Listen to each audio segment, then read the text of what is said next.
Zaburi ya 23. Zaburi ya Dawidi. Uwiteka niwe mwungeri wanjye, sinzakena.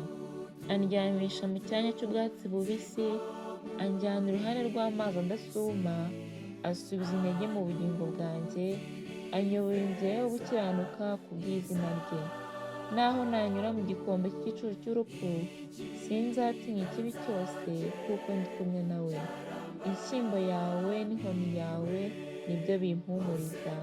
Untunganiriza ameza mu maso y'abanzi banjye. Unsize amavuta yo mu mutwe, igikombe cyanjye kirasesekara.